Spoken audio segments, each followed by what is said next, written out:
Konnichiwa, Sydney. America kara shimashita. And so I will then speak in English. Very yukuri. So this talk today is about how to bring on your first 100 developers. It's not necessarily a talk about how to have exponential growth, have a lot of users for your platform, but it's really to help you focus on just the first 100 users, especially if you are just beginning, you have an early stage project. And this talk is designed for, well, it was really written for myself. It was written for a solo developer, a solo project founder, and it's also very applicable for new startups. If you are a young team, maybe you have just one marketer, this is a framework that I like to share with you guys so that you can apply for your own project to bring on the first 100 users. Just a little background about myself. I began programming in 5th grade, and for the past 6 years I've been going to hackathons, but I've always worked full-time as a growth analyst, specifically bringing on users to developer tools or engineering-heavy projects. This is me running around. And right now what I work on is I help junior developers improve their skill sets so that they can be intermediate or senior developers. And if there's any way I can support you and your community, we would love to provide that as well to your dev community. So what you're going to learn today is a few things. Number one, you're going to learn how to identify your tribe and what that means specifically. Number two, you're going to establish a metric, a success metric for your project. And then number three, I'm going to explain exactly how you're going to calculate bringing on your first 100 users. Lastly, I'm going to wrap up with a few different examples that you could apply to your experiment to bring on those users. So when we are working on developer tools or engineering-focused projects, we think, oh man, this is a great idea. This solves a huge problem. If I build it, they will come. However, yeah, that guy's smiling in the back. You know, not necessarily. The market is oversaturated. There are so many projects out there. And how do we get them to notice our new shiny tool, right? So number one, I want to remind you guys to identify your tribe. And let me explain what that means. Oftentimes we think of our tribe as our audience. Oh, I want developers. I want any developer. I just want all the developers. But it's like dating. You know, I'll date anybody, but you still end up single, right? So what I really want to help you guys focus on is what is that specific identity or tribe within your audience? Is it open source engineers? Is it junior developers? Is it those who specifically graduated from a developer boot camp? Or they only work on APIs? And I really want you guys to target and hone in on that very small subset within the audience of developers. Once you have been able to bring on your early target users, then you can expand into developers in general. So number one is think of one specific tribe that you have in mind with your ecosystem of developers. Developers is too vague. Number two, success metric. What does success look like for you? And when you're first beginning, you do not have to worry about what does success look like for my project in general. When I become a big startup, no, the success metric for just the beginning, your first few months, is very, very specific, and it will only apply for your first few months. For example, one important thing to help you keep in track is to pick a specific date where you want to succeed at your metric. Having one specific date will help you focus because there's just too many dates. And also, if you're trying to bring on users and you tell yourself, oh, I will just get 100 users whenever. Whenever I get the first 100 users, then my project is successful. But if you don't have a date that you're measuring towards, you're going to constantly be moving that flag, that goalpost, down the line, and you're going to have a hard time focusing and bringing on those users. So pick just one date and make sure you don't move that date, but also utilize that date as your goal. So when you're picking a success metric, also think about what is most useful for your project early on. Is it subscribers? Maybe it's the number of downloads, or it could be the number of purchasers. So there are different ways or metrics that will be successful for your project, but you need to establish what does that success look like for you early on. So for this talk, let's just focus on downloads as an example. So number 2, pick a success metric that is applicable just for the next 3 months, let's say. And so here is step 3, which is the rule of 1%. The rule of 1% is the benchmark, the strategic measurement for you to understand what your conversion rate is. Oftentimes when you're a new project, we like to look at the industry benchmarks. Let's say I'm a B2B platform, and the industry benchmark is 19%, so I should expect 19% conversion rate. Is it off?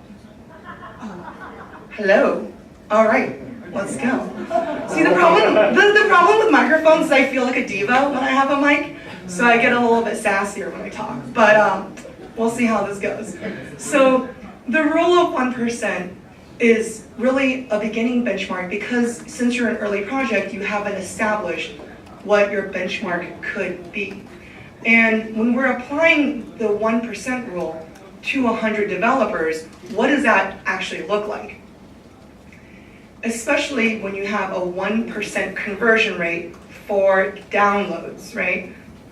So if you say, all right, I have a new project, I have a new startup, we want to have 100 developers, specifically 100 downloads. Now, you might think, okay, we just need to reach out to 100 developers and bring them onto the platform. However, that's not necessarily the case, because with the rule of 1%, that actually means you need 10,000 signups. And now you're saying, oh wow, I don't need 100 developers, I actually need 10,000 signups from 10,000 developers. And even if you're looking at the funnel, maybe that 10,000 signups also has another level, which is 1 million impressions, right? And so now I can see how this number becomes very daunting. I can see, well, how am I supposed to get 1 million impressions just to get 100 downloads? The point of this is not to startle you or scare you, but to remind you the reality of how to bring on these users. And I want you to start thinking in a broader scope, calculated, just so that you can bring on your first 100 users. And let me showcase how this would work. One of the most effective ways is, really forecasting and placing a metric on when you will reach those 100 developers. And let's say, for example, 3 months. It could be 3 months, it could be 6 months, 9 months, 2 weeks. I don't know if you're awesome, who knows. But as you can see, you really want to be goal-oriented and metric-driven to reach those 100 developers. Now, if you can see here, one thing to keep in mind is that once you have thought broadly about the scope of, okay, maybe 1 million impressions, maybe 10,000 signups, and then maybe 100 developers, what is that daily goal going to look like? If you're needing about 3 downloads a day, and if you miss a day, that means the next day you have 4, right? So if you need to have about 3 a day, maybe that's about 300 impressions a day for that 1% conversion for a download if there is no sign-up process. So as you can see, the math really depends on your own specific project and how the user journey is to get to your success rate. And again, that success rate could be used for either scaling your project, fundraising, or just to see if your idea has validity. Now, one thing to keep in mind is identifying what that inflection point is. That inflection point is when you have, a few users here and there, but what is that aha moment where there's a huge influx of demand for your project, for your startup? And let me give an example of what that looks like. So Airbnb is a huge company now, but they were once a small startup based in Silicon Valley. And what Airbnb provided was housing. Tons and tons of housing, a place to rent, a place to stay. However, if you go to a large city, there's always consistent demand for a place to sleep, a place to live, and an affordable rate. So when you have a startup that's providing a value that is always in demand, it becomes a little bit constant, right? So what was their inflection point? They realized it was at conferences. They really focused their service in the early days at conferences specifically, because when San Francisco had conferences, you had a huge influx of demand. So there's always demand for housing, but now you saw that inflection point, that tick off. So something to think about when you're building your first 100 developers is what is that immediate demand or large call to action that will get users onto the platform, right? So now you have all these houses popping up and it works for Airbnb. So identify that inflection point for your project for the first 100 users. Here are some few examples that I've personally experienced with acquisition for your project itself. Okay, so I used to work at a space startup. We built satellites for, LEO, the orbit, right? And one of the most important things that I actually learned at that startup was identifying user incentives. So if you have 100 developers, what do they care about the most? What do they incentivize? How do you get them to your project? Now, it's not about incentivizing them just for your tool that solves a problem, but how do you incentivize them for that inflection point, that immediate aha moment? One example is with space companies, we really like press, we really like fame because we need to fundraise. So what did this news company do? Called New Space People. It's this not very well designed website. It's a news publication. They made a competition for the best people voted startups. It's not real, but they made it, and we fell for the trap. We fell for the inflection point because now everyone is on social media tweeting and saying, hey, make an account, log in, and vote for us. So New Space People, they were brilliant because they made a competition just to get more users onto the platform. And we were the people who helped drive all of these folks onto their project. And why did it work out so well?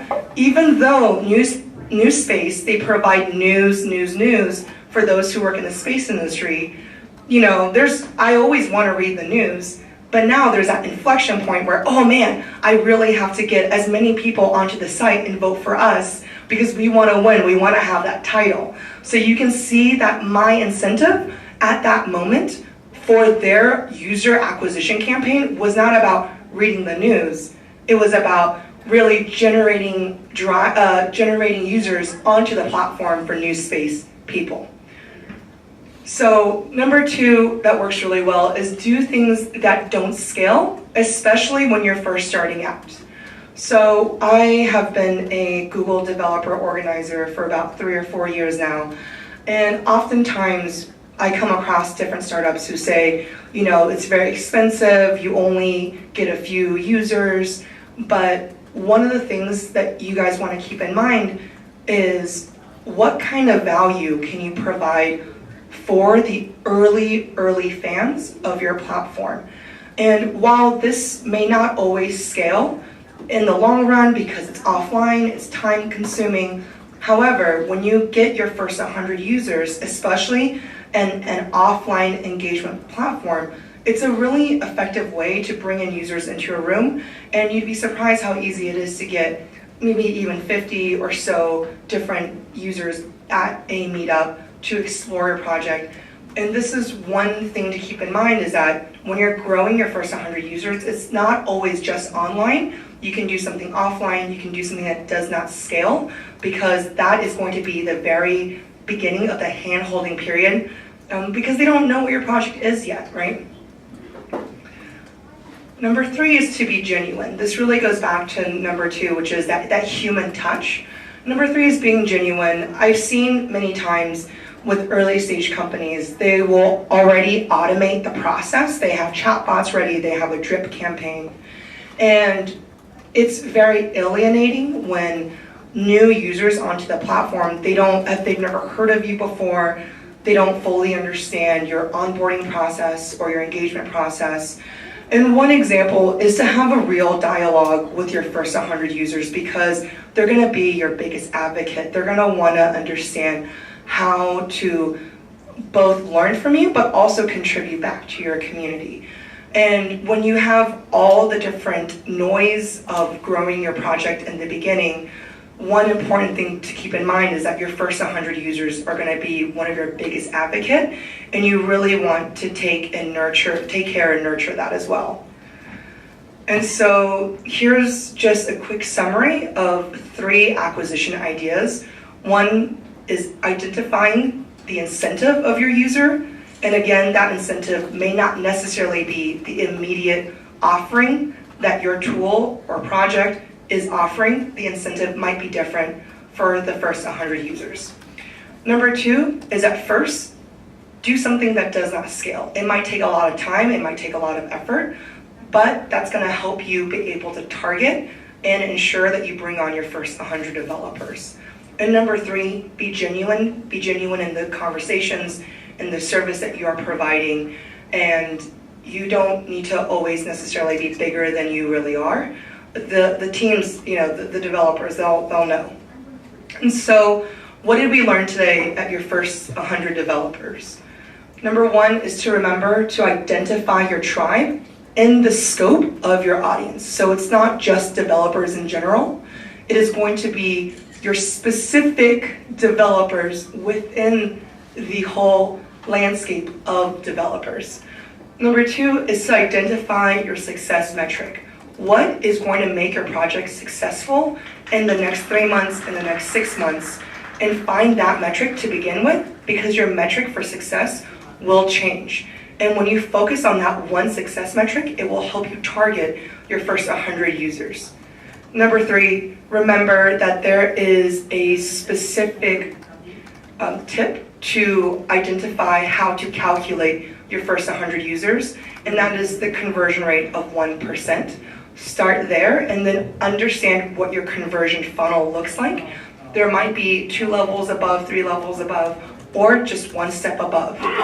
And then number 4, remember that there should be an inflection point, because that inflection point will help establish a quick need or desire for an influx of your first 100 users.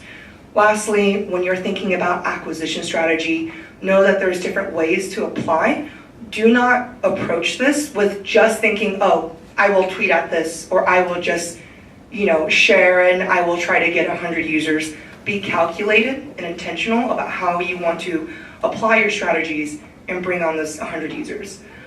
Lastly, if you'd like to stay in touch, or if you'd like to learn more about how to work with junior developers, feel free to reach out to me. I love to help out. I am based in New York City, and thank you so much for having me.